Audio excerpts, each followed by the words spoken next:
સહ શ્રી કૃષ્ણ પરબ્રહ્મ ભગવાન પુરુષોત્તમ ઉપાસ્ય ઇષ્ટદેવન સર્વાવિર્ભાવ કારણમ ભાવ સંભાવ ભેતિ ભેદનમ સુખ સંપત કરુણા નિકેતનમ વ્રતદાન તપઃ ક્રિયાફલમ સહજાનંદ ગુરુમ ભજે સદા. અનંત કોટી બ્રહ્માંડના આધાર પૂર્ણ પુરુષોત્તમ ભગવાન શ્રી સ્વામિનારાયણ, શ્રી સ્વામિનારાયણ મંદિર વડતાલ ધામ, સમરસેટ, ન્યૂ જર્સી, અમેરિકા ના દિવ્ય સિંહાસનમાં વિરાજમાન આપણા સૌના આરાધ્ય એવા શ્રી હરિકૃષ્ણ મહારાજ, શ્રી લક્ષ્મીનારાયણ દેવ, શ્રી નરનારાયણ દેવ, શ્રી ધર્મદેવ, ભક્તિમાતા, વાસુદેવ, શ્રી રાધાકૃષ્ણ દેવ, શ્રી વિઘ્ન વિનાયક દેવ, શ્રી કષ્ટભંજન દેવ ના દિવ્ય સ્વરૂપના સાનિધ્યમાં આ મંદિરના 22મા વાર્ષિક પાટોત્સવના ઉપલક્ષમાં અને ભાલ પ્રદેશના રાજાધીરાજ શ્રી મદન મોહનજી મહારાજના દ્વિશતાબ્દી મહોત્સવના ઉપક્રમે આયોજિત શ્રીમદ ભાગવતજીની દિવ્ય સપ્તાહ અને એ શ્રીમદ ભાગવતજીના વક્તાપદે વિરાજમાન વ્યાસ સ્વરૂપ એવા ગઢપુરપતિ શ્રી ગોપીનાથજી મહારાજના ખૂબ વિદ્વાન, પ્રખર, પ્રકાંડ, શાસ્ત્રને બહુ સારી રીતે સમજનારા એવા વક્તા મહોદય ઉપસ્થિત શાસ્ત્રી સ્વામી શ્રી નિર્લેપ સ્વરૂપદાસજી સ્વામી, આ સભાને વિશે ઉપસ્થિત વડતાલ શ્રી લક્ષ્મીનારાયણ દેવ દક્ષિણ દેશ શ્રી સત્સંગ મહાસભાના પ્રમુખ વિદ્વાન શાસ્ત્રી સ્વામી શ્રી નૌતમ પ્રકાશદાસજી સ્વામી, ઉપસ્થિત શ્રી ધર્મવિહારી સ્વામી, પણ ખાસ કરીને ઘણા બધા વર્ષોથી, આમ તો 2011થી અમારા સ્નેહી શાસ્ત્રી સ્વામી શ્રી રામદાસજી સ્વામી ન્યૂજર્સી વડતાલ ધામને વિશે પોતાની સેવા આપી રહ્યા છે. સાધુતાના ગુણે યુક્ત છે, ખૂબ વિદ્વાન છે, બહુ સક્ષમ ને સમર્થ છે અને છતાં બહુ સહજતાથી જે વર્તી રહ્યા છે અને સૌ ભક્તજનોને મૂળ સત્સંગમાં જોડી રહ્યા છે એવા મારા સ્નેહી સ્વામી શ્રી રામદાસજી સ્વામી ઉપસ્થિત છે. સ્વામીશ્રીના મંડળના શ્રીરંગ સ્વામી, ભંડારી સ્વામી હોય, એમના બંને નવયુવાન જયપ્રકાશ સ્વામી અને જગન્નાથ સ્વામી. અમને ખરેખર એવું થાય ઘણીવાર કે પરમાત્મા નહીં કહેતા આપણા ઈષ્ટદેવની કૃપા સૌથી વધારે કોઈ પર હોય તો સંતો પર છે. અને અમને એવું પ્રત્યક્ષ જણાય છે કે આ બંને સંતો પર શ્રી હરિની દિવ્ય કૃપા હોય ને એવું અમને બંને સંતોના કાર્યથી દેખાય છે.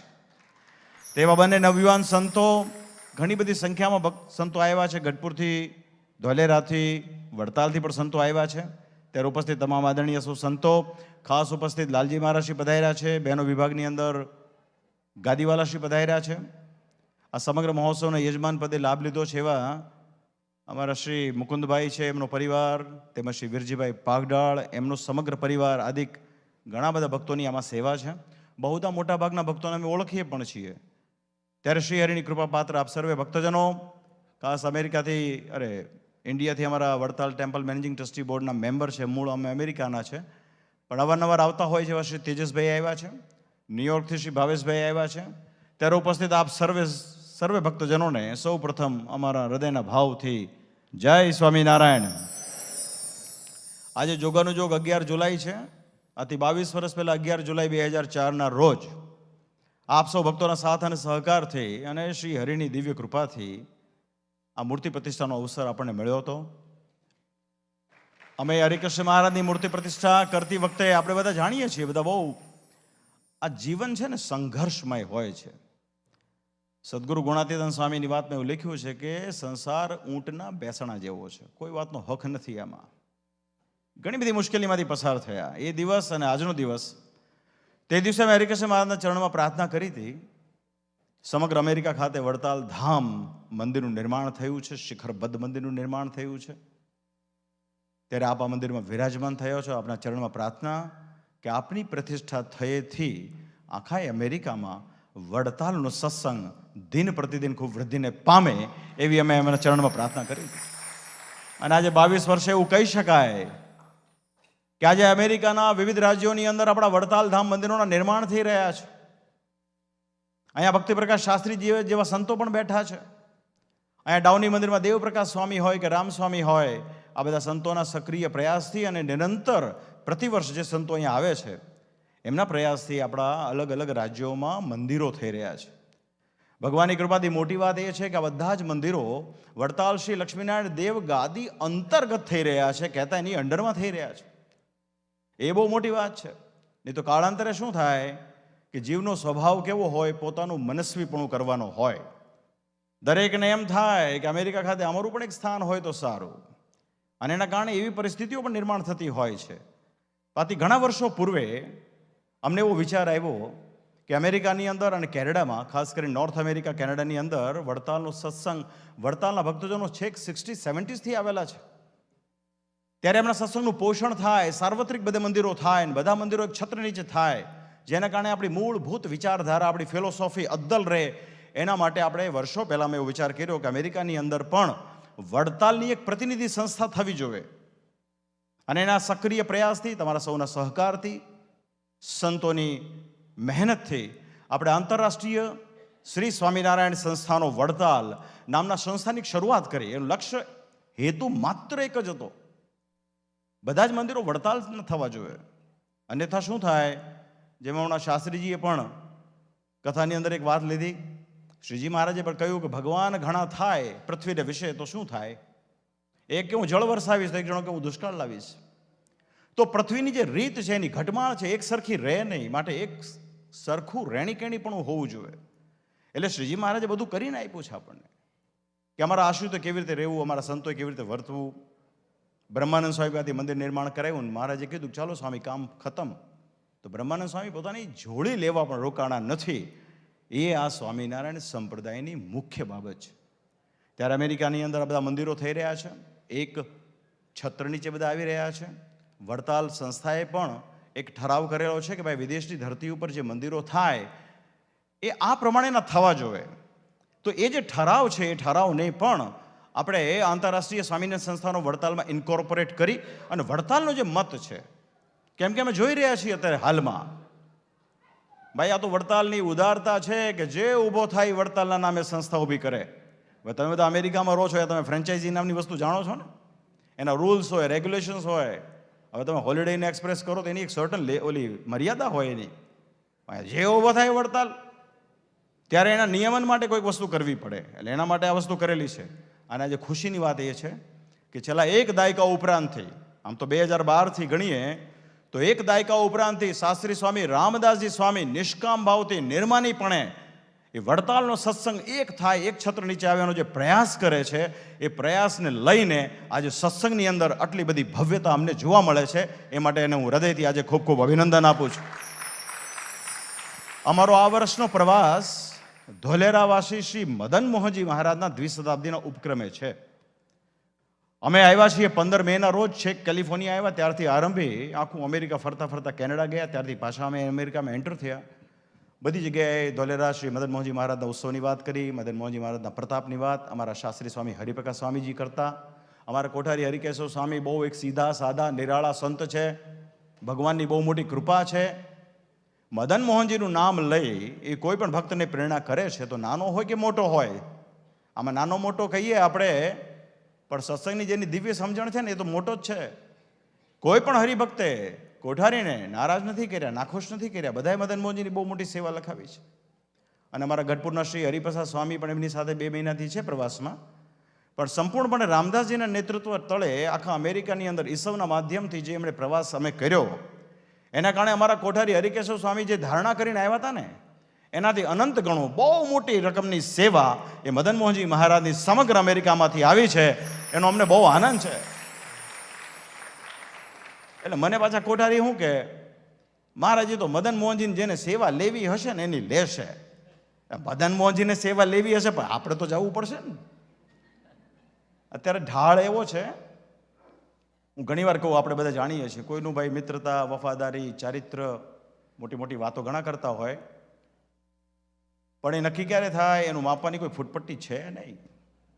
પણ એક જ માપદંડ છે કે તમે ત્યાગ કેટલો કરો છો. હવે શ્રીજી મહારાજે તો શિક્ષાપત્રીમાં તમામ આશ્રિતોને કહ્યું છે કે અમારા આશ્રિતોએ દેવના અર્થે 10મો અને 20મા ભાગનો ધર્માદો કાઢવો. હવે આપણે કલ્પના કરીએ, બધા ઈમાનદારીથી, નીતિમત્તાથી ધર્માદો જો કાઢે ને, તો ન તો ધોલેરાવાળાને અમેરિકા આવવું પડે, કે ન તો ગઢડાવાળાને આવવું પડે, કે ન તો જુનાગઢવાળાને આવવું પડે, કે ન તો વડતાલવાળાને આવવું પડે, 12 બોર્ડ મારવું પડે. હવે દેવને કોઈની સેવાની જરૂરત નથી. પણ આની ઊંધી બાબત છે ને. ક્યાં ધર્મ તો ક્યાં અમારે આવીએ છીએ એનો અર્થ શું થયો? અમારે અહીંયા આવવું પડે છે એનો અર્થ શું થયો? ભાઈ અહીંયા તો જગતના કાળા માથાના બુદ્ધિશાળી માણસોએ ધર્માદાની વ્યાખ્યા એવી કરી છે કે 250 રૂપિયા છે ને એ વડતાલ ટેમ્પલ મેનેજિંગ ટ્રસ્ટી બોર્ડના રૂલ્સમાં એવું છે કે પ્રતિ વર્ષ દિવાળીથી દિવાળી કોઈ 250 રૂપિયા એટલે તમારા લગભગ $2 $3 થાય. એટલા જે ભરે એ મેમ્બર ગણાય. તો લોકો એને ધર્માદો ગણતા હોય છે, પણ ધર્માદો એટલે તમારી આવકનો 10મો ને 20મો ભાગ એ તમારે દેવના અર્થે કાઢવાનો હોય છે. હવે એમાં પણ સૂક્ષ્મ બાબત એવી છે કે ધર્માદો તમારે ડાયરેક્ટ દેવના ચોપડે લખાવવાનો હોય. કાળાંતરે સત્સંગ અલગ અલગ અલગ અલગ ગ્રુપોમાં વિભાજિત થઈ ગયો છે. હમણાં વક્તાશ્રીએ પણ ગ્રુપની વાત કરી. એમાં સારી બાબત નરસી બાબત બધી હોઈ શકે. કોઈ કે આપણને સત્સંગ કરાવ્યો, આપણને એના માટે ભાવ થયો, પછી આપણે મનથી એવું માની લઈએ, અથવા તો એવી પરિસ્થિતિઓ ઊભી થાય કે આપણે આપણો 10મો 20મો ભાગ જેને આપણને સત્સંગ દ્રઢ કરાવ્યો આપણે એને આપી આવીએ, અને એ ભેગો કરીને જ્યાં દેવો હોય ને દે, રાખવું હોય તો રાખે, દેવો હોય તો દે. આ પણ પરિસ્થિતિ યોગ્ય ન ગણાય. અમે ઘણી બધી જગ્યાએ ફર્યા, ઘણાએ અમને કીધું કે અમે તો ધોલેરાનો ઉત્સવના પૈસા તો અમે લખાવી દીધા છે. પણ ક્યાં લખાવી દીધા છે? અમારા ગુરુને લખાવી દીધા છે. પછી મેં કોઠાવી પૂછ્યું, આ ગુરુ પાછા આપશે કે નહીં? કારણ કે પાણી અને પૈસો બે પોતાનો રસ્તો કરતા હોય છે. બહુ ઝીણી તફાવત હોય છે. મને કોઈક પૈસા આપી ગયું હોય કે મારા આ એક જગ્યાના છે, હું ત્યાં પહોંચી શકું એમ નથી, આ તમે આપી દેજો, તો શ્રીજી મહારાજ કે અમને તો તનનો વૈરાગ, અમને તો તનનો વિશ્વાસ નથી ને અમને તો મનનો પણ વિશ્વાસ નથી. મન ક્યારે ફરી જાય એનું કંઈ ઠેકાણું નહીં. વ્યક્તિગત રીતે જે બુદ્ધિશાળી હરિભક્ત છે એણે પોતાનો ધર્માદો કાયદેસર દેવના ચોપડે લખાવવો જોઈએ.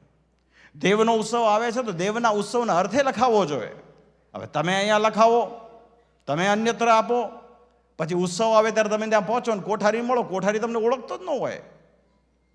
તમે કહો અમે તો અહીંયા આપી દીધો છે, તો કોઠારી કે હા તો એને મળી લો, એ તમને ઉતારણ ચાવી આપી દે. તો વાલા ભક્તજનો બહુ સમજવા જેવી વાત છે. વર્તમાન સમયની અંદર ઘણીવાર આપણને એમ થાય કે આ બધા મોટા મોટા ઉત્સવમાં આપણે મહેનત કરીએ છીએ, તો વાલા ભક્તો સમજવાની વાત છે. ઉત્સવની અંદર ધર્માદો લખાવો કે દાન આપો એ પર્ટિક્યુલરલી વ્યક્તિગત એ તમારે દેવના ચોપડે લખાવવું જોઈએ. બાકી ઘણીવાર કેવું બનતું હોય, જેમ કે આચાર્ય હોય, ઉતરી ગયેલા હોય, એનાય સમર્થકો હોય પાછા, એમ એને પ્રવર્તાવતા હોય કે આચાર્ય મહારાજ છે. આચાર્ય મહારાજ તો અમે છીએ, અમે તમને સત્સંગ કરાવીએ છીએ, પણ અમે તમને કોઈ દિવસ એવું કહેતા નથી કે તમે ધર્માદો કે દાન અમને આપો. આચાર્ય મહારાજને કોઈક એમ કે એ તો લક્ષ્મીનારાયણ દેવના પ્રતિનિધિ છે. અમારા હરિપ્રકાશ શાસ્ત્રી ઘણીવાર કહેતા હોય કે તો અમારે ઠેકાણે છે, તો પ્રવીણ હોય તે પ્રીછે એમ કોઈ પ્રવીણ ઓળખી જાય કે હા આચાર્ય અમારા શ્રીજી મહારાજની જગ્યાએ છે, આને આપણે આપી દઈએ એટલે વાર્તા પતી ગઈ. નહીં. ધર્માદાનો અધિકાર કેવળ ને કેવળ કાન ખોલીને સાંભળી લેવાનું. બધા A to Z અહીંયા બેઠા છે, એ જે આ બહાર સાંભળે છે, પાછળથી સાંભળશે. ધર્માદાનો અધિકાર કેવળ ને કેવળ દેવનો છે. એ છે લક્ષ્મી નારાયણ દેવ, ગોપીનાથ મહારાજ, મદન મોહનજી મહારાજ કે રાધા રમણ દેવ. આપણે બધા દેવથી ઉજળા છીએ. આ તમે બધા જે આજે પ્રાપ્ત કરી રહ્યા છો ને એ દેવનો પ્રતાપ છે. શ્રીજી મહારાજના શબ્દો પ્રમાણે શ્રીજી મહારાજ કે અમે તો બહારના નામે રૂમાલે રાખતા નથી. અમે તો કોઈને ગામ ગરાજ દીકરો ધન ધાન કે આ અમેરિકાની જાહો જલાલી દેવા માટે નથી આવ્યા. અમે તો જીવાત્માનું કલ્યાણ કરવા વાસ્તે પધાર્યા છીએ. પણ તમારો આશ્રિત, અમે અમારા ગુરુ શ્રી રામાનંદ સ્વામી પાસેથી વરદાન માંગ્યું છે કે તમારો આશ્રિત અન્ન ધન વસ્ત્ર અને આબરૂથી દુઃખી ન થાય એવું અમને વરદાન આપો. અને અમારા ગુરુએ અમને વરદાન આપ્યું એટલે અમે આ પ્રગટ દેવ પધરાવીએ છીએ. તમારા જીવનમાં નાની મોટી જે કાંઈ આ લોકના સંકલ્પ હોય તમે દેવ આગળ રજૂ કરશો તો નિશ્ચય એ દેવમાં રહ્યા થકા અમે તમારા ભક્તોનો ભાવ પૂરો કરશું, પણ એ દેવના માધ્યમથી. માટે વાલા ભક્તો દેવ મુખ્ય છે. હવે જેને સ્વતંત્રપણે પોતાનું તંત્ર ચલાવવું હોય ને એને દેવથી વેગળા થઈને નવું ઊભું કરવું પડે. હવે નવું ઊભું કરવા માટે શું કરવું પડે? આપણે તો સ્વામી નારાયણ વાળા છીએ, આપણે નરનારાયણ દેવથી શું લેવા દેવા? આપણે થોડું બદ્રિકાશ્રમમાં જવું છે? આપણે રાધા કૃષ્ણથી શું લેવા દેવા? આપણે થોડું ગોલોકમાં જવું છે? આપણે લક્ષ્મીનારાયણથી શું મતલબ છે? આપણે થોડું વૈકુંઠ જવું, જાણે એમની પાસે એની ટિકિટો હોય. અહીંયા અમેરિકામાં નવાય છે તેજસભાઈ, વિઝા મળે તો ઘણા એમ કે અમે 100 વર્ષ સુધી રવ રવ નરકમાં જવા તૈયાર છીએ, પણ ગોલોકમાં નહીં જઈએ, જશું તો અમે અક્ષરધામમાં જશું. હવે અક્ષરધામ આવ્યું ક્યાં? ગોલોકની મધ્યમાં આવ્યું. આ તો એના જેવી વાત થઈ. કોઈ એમ કે અમે અમેરિકા ક્યારે જશું નહીં, જાશું તો અમે ન્યૂ જર્સી જાશું. તો વાલા ભક્તજનો, સત્સંગ સમજણ ઉપર ટકેલો છે. અને કાળાંતરે શું થાય કે બધી વસ્તુઓ જેમ દર્પણ હોય ને, દર્પણમાં જેવો જેનો ભાવ હોય જણાયા વગર રહે ને. આ તો અક્ષરાધિપતિ પુરુષોત્તમ નારાયણ બેઠા છે, એની દ્રષ્ટિથી કોઈ ઓજલ નથી. હરિકૃષ્ણ મહારાજ, હરિકૃષ્ણ મહારાજ, હરિકૃષ્ણ મહારાજ કરનારા પણ પોતાના નિજ સ્વાર્થના અર્થે જગતને બીજી તરફ ડાયવર્ટ કરી દેતા હોય છે. એ પણ હરિકૃષ્ણ મહારાજથી છૂપવું નથી. શ્રીજી મહારાજે સેવકરામની સેવા કરી ઘણા મહિના સુધી. પછી મહારાજને એમ લાગ્યું કે આમાં કાંઈ છે નહીં, આને કોઈ ગુણ નથી. પછી મહારાજે કીધું કૃતજ્ઞ છે, એટલે કૃતજ્ઞના સંગનો ત્યાગ કરવો. એમ શ્રી હરિએ આપણા લોક કલ્યાણ માટે એટલો બધો દાખલો કર્યો છે એમણે 200 વર્ષ પહેલાં. આજે આપણે બધા તો બહુ જેને કહેવાય જાહો જલાલીમાં રહીએ છીએ, એર કન્ડિશનમાં રહીએ છીએ. એમણે બહુ કપરા સમયમાં સંપ્રદાયની સ્થાપના કરી, મોટા મોટા મંદિરોના નિર્માણ કર્યા, માણકી ઘોડી ઉપર નિરંતર કચ્છ, કાઠિયાવાડ, ચરોતર, કાનમ, વાકળ બધા પ્રદેશમાં ફર્યા. પરમહંસોએ માર ખાધો છે, અપમાન સહન કર્યા છે. ખૂબ મહેનતના અંતે સંપ્રદાયની સ્થાપના થઈ. એટલે શ્રી હરિએ કહ્યું, અમારા દાખલા સામું જોજો, ભલા થઈને. આ સત્સંગની દેશી નહીં કાઢતા, કહેતા નકલ નહીં કરતા. શ્રીજી મહારાજ કે ઘણા અસુરો આ સત્સંગના શાસ્ત્રોને લઈને પૂજાશે, પણ એને લઈને મોક્ષ નથી. મોક્ષ તો અમે સત્સંગમાં સ્થાપેલી રીત પ્રમાણે જે વર્ત છે ને, એ જ મોક્ષનો અધિકારી છે. એ આજે સમજો, કાલે સમજો, 100 વર્ષે સમજો, પણ જીવનો સ્વભાવ કેવો હોય? ચોંટવાનો હોય. એ જેની યારે ચોંટ્યો હોય ને એને પોતાનું સર્વસ્વ સુખ માનતો હોય.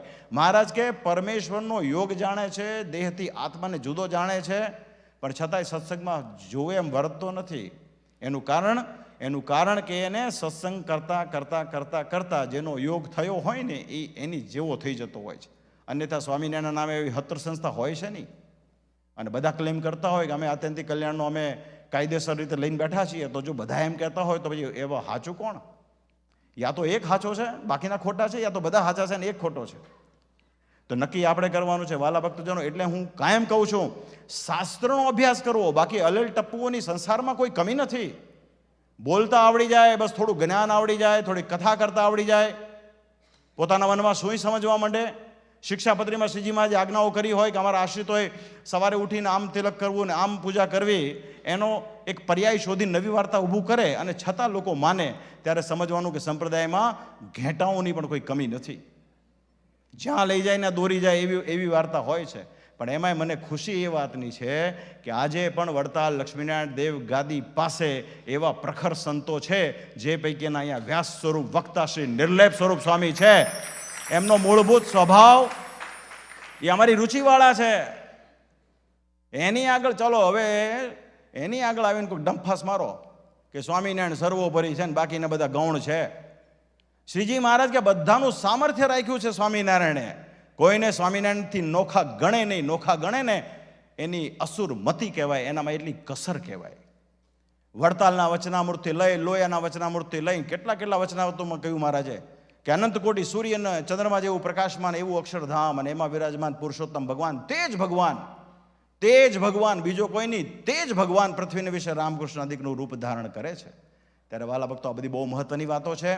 આપણે ભાગ્યશાળી છીએ કે આટલા ઘોર કળીકાળમાં આવા કલુષિત વાતાવરણમાં આખી કંપની બધા ઠગવા બેઠા હોય, એવામાં પણ ઈશ્વરની કૃપાથી આજે પણ પરમેશ્વર ને પરમેશ્વરે પધરાવેલા સ્વરૂપોની આપણે ઉપાસના કરીએ છીએ, ભક્તિ કરીએ છીએ, સેવા કરીએ છીએ. માટે આપણાથી મોટું ભાગ્યશાળી આ જગતમાં કોઈ નથી. તો અમે બહુ હૃદયથી શુભકામના પાઠવીએ છીએ. આ કોઈ સંપ્રદાય અલેલ ટપ્પુએ સ્થાપેલો નથી ભાઈ. આમાં કોઈએ ભટકવું નહીં. અને ભટકવા ન હોય તો એના માટે બેસ્ટ વસ્તુ એ છે કે રોજ થોડું શ્રી શિક્ષાપત્રી, શ્રી ભક્ત ચિંતામણી, શ્રી વચનામૃત, શ્રીમદ સત્સંગી જીવન, આ બધા ગ્રંથોનો થોડો અભ્યાસ કરવો જોઈએ. એક સમય હતો 2 પેઢી પહેલા કે કોઈ પણ સંત મહાત્મા કથા કરતા હોય અને એમાં કાંઈક વિપરીત વાત કરતા હોય તો સામેથી હરિભક્તો ઊભા થઈને એમ કે મહારાજ આ વાત આવી નથી, આમ છે. ત્યારે શું થતું? એકબીજાનું સાપેક્ષપણું હતું. એના કારણે સત્સંગની અંદર એક સંયમતા હતી. અને આજે એવું કંઈ છે નહીં. હવે આજે હોય તોય જ્ઞાન, તોય લોકો એમ વિચારે કે આપણે બોલીને શું ફાયદો છે. એના કારણે શું થાય કે જે પીરસવામાં આવે આપણે લઈ લેવાનું, ગમે તો લેવાનું, નહીં ગમે નહીં લેવાનું. પણ એનો વિરોધ નહીં કરવાનો. જો વિરોધ ના કરો તો શું થાય? જેમ ચાલ્યું આવે તેમ ચાલ્યું આવે.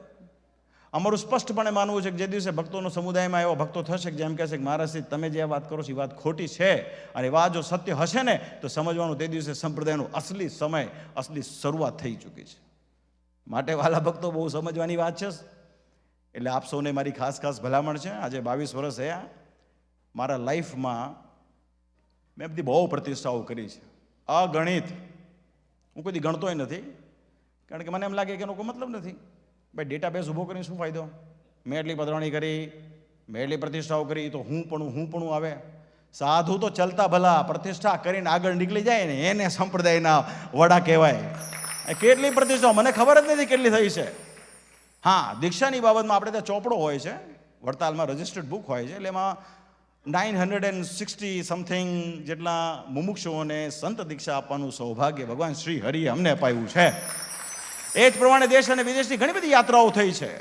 તમારી જોજો, મારી કોઈ યુટ્યુબ ચેનલ પણ નથી, કારણ કે હું એમાં માનતો જ નથી. કારણ કે હું સ્પષ્ટપણે માનું છું કે આપણે ધર્માચાર્ય છીએ ને તમે ત્યાગી છો, તમે સ્ટાર નથી શાસ્ત્રી, એટલું યાદ રાખજો. ભક્તિ પ્રકાશ સ્વામી અને સ્ટાર બનવાની કોશિશ કરતા પણ નહીં. પણ આજે એવું છે કે મારે જગતને મારી તરફ આકર્ષિત કરવા હોય તો મારે કરવું પડે. જગત આકર્ષિત થાય પણ છે. ઘણાને એવું હોય કે પરમાર્થના રૂપમાં હોય, જેમ મહારાજે લખ્યું હરિચેતામૃત સાગરમાં કે કામ અને ક્રોધ ત્યાગીમાં આવે ને તો સ્પષ્ટ દેખાય, પણ લોભ આવે છે ને પરમાર્થના રૂપમાં આવે છે. તમને માયા મૂકવાનું કે પોતે માયાનો ગ્રહણ કરે અને એનો દોષ ન લે. ખ્યાલ આવ્યો ને? અમે રૂપિયા અડતા નથી, પણ તમે ટ્રસ્ટો મોટા જાયન્ટ છે તમારા, બરોબર?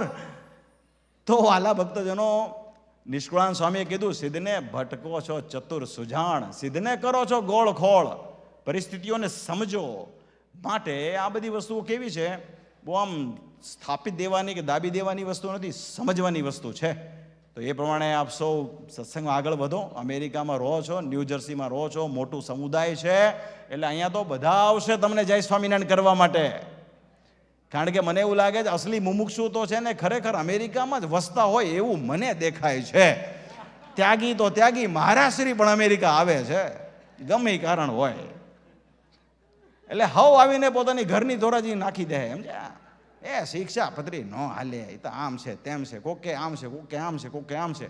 એક જણો કે કારણશ્રીનો સત્સંગ છે, એક જણો કે ફલાણાનો સત્સંગ છે, એક જણો કે આપણો સત્સંગ આ પ્રકારનો છે, એક જણો કે આપણો સત્સંગ ગુરુ મહારાજનો છે, એક જણો કે આપણો સત્સંગ ફલાણાનો છે. તો મને એમ લાગે શ્રીજી મહારાજ કઈ રશિયન ભાષામાં તો શિક્ષાપત્રી લખીને ગયા નથી. એ કઈ ગણિતનો એવો ભયંકર કોયડો નથી જે નો સમજાય. આટલું સીધું સરળ, આટલી બધી ચર્ચાઓ, આટલું બધું દ્રષ્ટાંતો, આટલા બધા અહાહા, અને છતાં આપણે એને એમાંથી તો પછી સમજવાની જરૂર છે કે આમાં ક્યાંક મુશ્કેલી છે. અને એના માટે આ બધા પ્રસંગો હોય છે. અહીંયા શ્રીમદ ભાગવતની કથા થાય છે. ઘણા એવી ડંફાસો મારે, સ્વામિનારાયણનો સાધુ ભાગવતની કથા ન કરે, જે મોઢે પાન ખાધા હોય મોઢે કોલસા ન ખવાય. લ્યો હાલો, પણ તમે જેને માનો છો એ જ સાંભળતા હતા કથા, અને એ જ કહેતા ગયા છે શ્રીમદ ભાગવતની કથા વાંચજો, સાંભળજો. ત્યારે તમે બધાએ શ્રીમદ ભાગવતની કથા સાંભળી છે, બહુ ધન્યભાગી છો. એ શ્રી કૃષ્ણ એ જ સ્વામિનારાયણ, નરનારાયણ એ જ સ્વામિનારાયણ, ગોપીનાથ એ જ સ્વામિનારાયણ, અને મદન મોહન એ જ સ્વામિનારાયણ છે. આજે સમજો, કાલે સમજો. હવે મૂળ મુદ્દા પર વાત કરું. 6:45 થયા, હજી બાળકોનો કાર્યક્રમ આપણે માણવાનો છે. મદન મોહનજી માટે આવ્યા છીએ, અને મદન મોહનજી બહુ પ્રતાપી છે, ભાલ દેશના રાજા ધીરાજ છે. એક જમાનામાં 40,000 વીઘાના ધણી હતા. આજે 40,000 નથી, પણ આજે જેટલું પણ છે ને 40,000 વીઘા કરતાં પણ વિશેષ છે. અને એ મદન મોહનજી મહારાજના પ્રાંગણમાં ઉત્સવ આવે છે. કોઠારી બહુ સીધા સાદા સરળ છે. વડતાલ ટેમ્પલ બોર્ડ અગ્રસર છે, મોટા ભાગના સંતો અગ્રસર છે. એની અંદર કથા થશે, મોટી ભવ્ય સભા મંડપ થશે. એમાં શ્રી નિત્ય સ્વરૂપ સ્વામીજી અને સદગુરુ સ્વામી જ્ઞાનજીવનદાસજી સ્વામી બે મહાન વક્તાઓ એની અંદર કથા વાર્તાનો લાભ આપશે. અને અનેક સંતો દ્વારા વ્યાખ્યાનમાળા, પ્રવચન માળાઓ થશે, પ્રદર્શન થશે, સરસ મજાનો આધ્યાત્મિક મેળો થશે, અને યજ્ઞશાળા થશે, અને મદન મોહનજી મહારાજનો જય જયકાર થશે. કેમ કે શ્રી હરિએ પધરાવેલું છે. અહીંયા વક્તાશ્રી વારે વારે કહેતા હતા ભગવાનના સંબંધને પામેલી વસ્તુ, પ્રગટ પુરુષોત્તમ ભગવાનના સંબંધને પામેલી બાબત જ નિર્ગુણ હોય છે, નિર્વિકારી હોય છે. એણે મદન મોહન પધરાવ્યા છે, એણે આપણને આજ્ઞા કરી છે. તમારી સર્વોપરી સ્વામિનારાયણની નિષ્ઠા ત્યારે જ શક્ય બને કે જ્યારે એણે કોઈ વસ્તુ કીધી હોય ને કરી હોય ને કરાવી હોય, એમાં બેબાકપણે જે નિર્ભીક થઈને કામ કરે છે ને, એની સર્વોપરી નિષ્ઠા છે. સર્વ સામર્થ્ય ઈશ્વરે એમાં રાખેલું છે. એ મદન મોહનજી મહારાજમાં તો એ મદન મોહનજીનો ઉત્સવ આવે છે, તન મન ધનથી ભાગ લેજો. અને મારી જેવા કોઈ ગુરુને કીધું હોય ને, તમે ગુરુને લખાવી દીધા છે, તો ગુરુને કહેજો પાછું મારા નામની એક પાવતી ભાઈ સાહેબ લઈ આવજો. પાવતી હશે તો જ માનવામાં આવશે કે તમારું દાન ગોપી મદન મોહનજીના ચોપડે છે.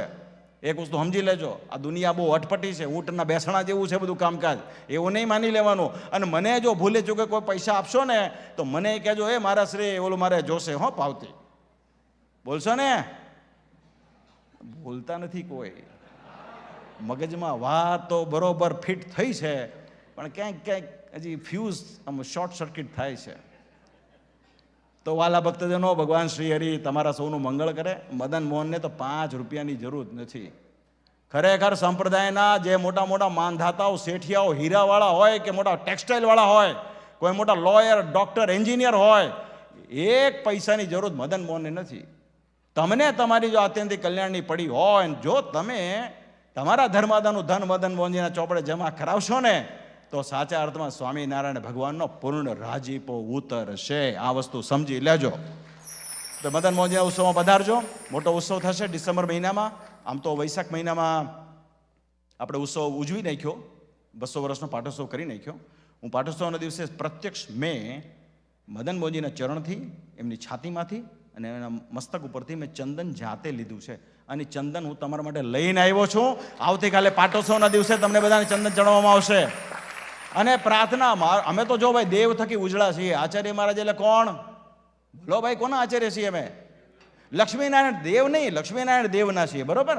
આચાર્ય અમે દેવના છીએ, રોટલા અમે દેવના ખાઈએ છીએ. આપણે બધા રોટલા દેવના ખાઈએ છીએ. સ્વામિનારાયણ તો જો રોટલા દેવના ખાઈએ. પ્રતિબદ્ધતા, કર્તવ્ય, જવાબદારી, નિષ્ઠા, જેટલા બી સારા સારા શબ્દો છે બધા દેવના છે, દેવના અર્થે છે. માટે દેવના અર્થે એમાં ભાગ લેજો એવી મારી ભલામણ છે. ભગવાન તમારા સૌનું ખૂબ મંગળ કરે. અને આ વર્ષે મદન મોહનજી માટે આવ્યા છીએ. આવતા વર્ષે જુનાગઢ. આમ તો જુનાગઢનો પાટોત્સવ એ કાયદેસર રીતે 2027માં આમ તો એક ફંક્શન નથી, પણ 2028માં મે મહિનામાં જુનાગઢનો પાટોત્સવ છે. અને 2028માં ઓક્ટોબર મહિનામાં ગઢપુરપતિ ગોપીનાથજી મહારાજનો પાટોત્સવ છે. બંને ઉત્સવો નજીક નજીક છે. અને મોટી આપણે તો સમસ્યા એ થાય છે, ગરમીના દિવસોમાં બધાને સમાવેશ કરવો બહુ અઘરું હોય છે. એટલે હમણાં પાટોત્સવ જુનાગઢનો ગયો. સ્વામી નૌતમ સ્વામીજી હતા, બધા વરિષ્ઠ સંતો હતા, ગુરુકુળના સંતો પણ હતા. બધાએ ડિસાઇડ કર્યું કે ભાઈ આપણે ઉત્સવને જો એક લેવલ ઉપર લઈ જવો હોય, હવે આજે ટાઈમ આવી ગયો છે આખા દુનિયામાં બતાવવાનો કે અસલ સ્વામિનારાયણ સંપ્રદાય એટલે શું, તો આપણે એ ઉત્સવને ડિસેમ્બરમાં લઈ જવો જોવે. એટલે 2027 ડિસેમ્બરમાં ટેન્ટેટિવલી જુનાગઢ શ્રી રાધારમણ દેવ, સિદ્ધેશ્વર મહાદેવ, રણછોડ ત્રિકમરાયનો દ્વિશતાબ્દી ઉત્સવ થશે. અને એક્ઝેક્ટ એની 1 વર્ષ પછી ગઢપુરપતિ ગોપીનાથજીનો થશે. આ વખતે જેમ ધોલેરાના સંતો આવ્યા છે ને, એમ આવતી વખતે જુનાગઢના જેટલા પણ સંતો અને ભગવાનની કૃપાથી આ ઓલા શું કહેવાય, આ બહુ માથાકૂટ છે હારી. આમાં કંઈ નામ બોલવા જેવું નથી. આ તો ભગવાનની જે મારી પાસે વિઝા છે, બાકી તો હું ન આવી શકું તવરી આમે. ત્યાંથી ફોન પર બેઠા બેઠા ગોપીનાથજીનું સેવા કરજો. તો જુનાગઢના જેટલા પણ સંતો છે ને લઈને આવશું ને આ જ વાત હું પાછો કરીશ. અને જેને કાંઈ થોડી ઘણી તકલીફ હોય મને આવીને કહે કે ભાઈ દેવની શું કામ સેવા કરીએ, એવું મને જરા આવીને કહે, તો હું એને વ્યવસ્થિત સમજણ પાડીશ. તો ભગવાન તમારા સૌનું મંગળ કરે એવી ભગવાનના ચરણમાં પ્રાર્થના. અસ્તુ. જય સ્વામિનારાયણ.